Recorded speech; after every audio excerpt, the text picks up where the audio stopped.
What's up, Powerlifting Nation? So we are 1 month away from IPF Worlds in Germany and things are getting exciting. People post a lot about a month out from competition, so we are seeing some big lifts on social media. But today we're going to talk about two people. We're going to talk about Gustav Hedlund and we're going to talk about Joe Borenstein, but Joe Borenstein first. So Joe Borenstein, obviously everyone knows he did the 900 kg total, the first 83 kg lifter to do a 900 kg total just about a month ago at the Powerlifting America Nationals. And yeah, he looks unstoppable. However, there was one factor which made me think that there was a chance that Joe Borenstein would go to the World Championships and not win, and would lose to one of the Brits, either Durins Kengamu or Ade Omisakin, maybe Timothy Monigati, but I think the main person that poses a threat to Joe Borenstein's World Championship campaign is definitely Ade Omisakin. He's young, very, very strong lifter. His deadlift is looking incredibly strong. However, the one factor which made me think that Joe Borenstein wouldn't win the world title, I still thought he was the favourite, but I thought there was a chance he could lose, and that was because of fatigue. He went pretty much all out, close to all out at Powerlifting America Nationals to do the 900 kg total, and doing such a big total can cause a lot of systemic fatigue. So I thought that there was a chance that Joe Borenstein would be very tired and maybe wouldn't be able to match this 900 kg total. And I think that by the time the World Championships rolls around, I think that Ade will be able to total around 890 kg as a top end, maybe 895 kg as a real top end total. So if Ade was able to do like in the 890s and Joe Borenstein was fried from this 900 kg performance, I could definitely see Ade Omisakin getting the win. However, Joe Borenstein has just shown us that he is not human. He is a beast. Fatigue doesn't matter to Joe Borenstein. He just did a massive training total. One of the best training totals, maybe the best training day we have seen from Joe Borenstein. He did 870 kg.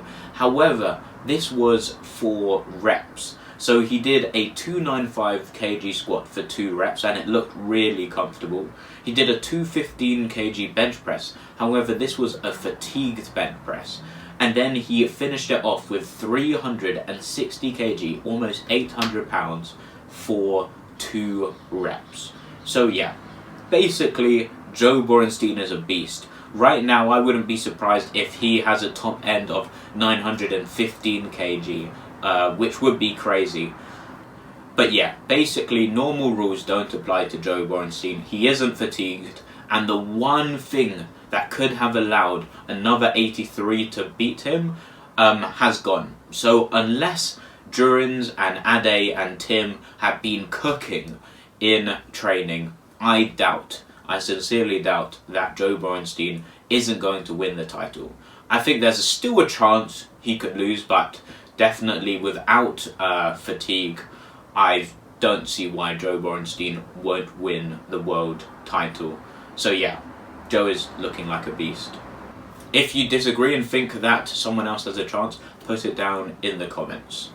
And yeah, it just makes me think, where will he be in the future? He just continues to progress. Joe Borenstein will obviously be hoping that at the World Championships, the other 83s aren't looking so strong so that he doesn't have to push up the world record total by too much, so that he can have a better chance at Sheffield, because Sheffield is obviously scored by who breaks the world record total in their weight class by the highest percentage. Joe Borenstein's 900 kg total isn't an official world record because it wasn't at an international event. So the world record is actually 870.5 kg, which is just crazy to think about. Joe Borenstein is literally, at 22 years old, repping this weight. It is crazy. And this world record was a massive world record. Before Sheffield 2025, where Russell Orhe pushed up the world record was 843.5 kg. So this just shows how Joe Borenstein is just pushing up the standard of what we believe is possible. And yeah, it's going to be exciting to see what he does. But moving on to the 93 kg battle. My last video was about the 93 kg battle, and in that video I said that Emil Krastev was looking strong. He will definitely have a chance of winning. I said that Jonathan Kaiko has a good chance of winning. However, I said that my favourite to win the event is Gustav Hedlund, and I think that this is a little bit of a controversial take. But the reason why I said this was because, first of all, he's progressing quickly.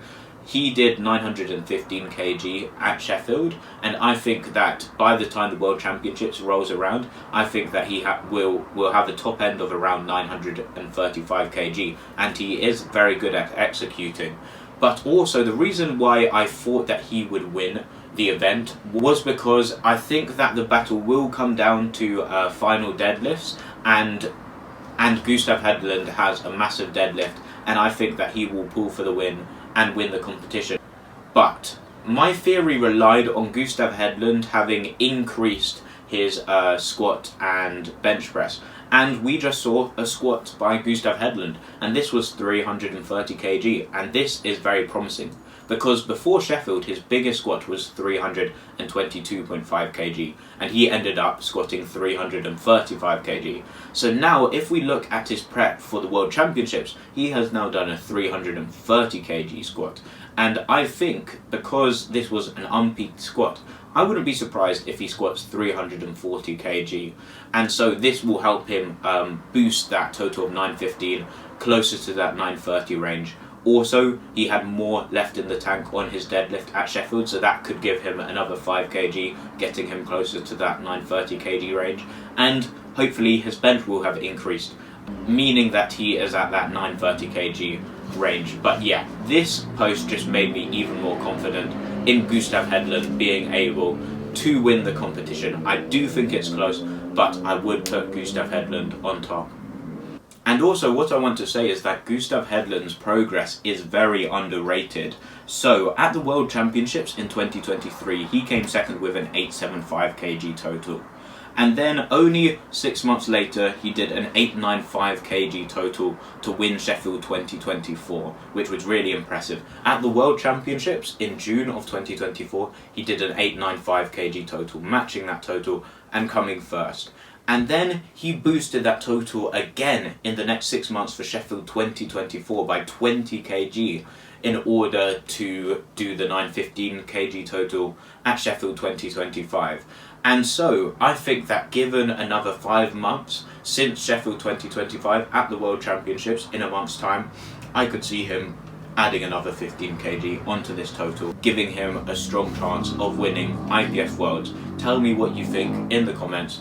Gustav Hedlund is looking strong, Emil Krastev is looking strong, and we know Jonathan Kaiko is looking strong, so it is going to be a battle. I will see you guys in the next one. I hope you like the t-shirt, by the way.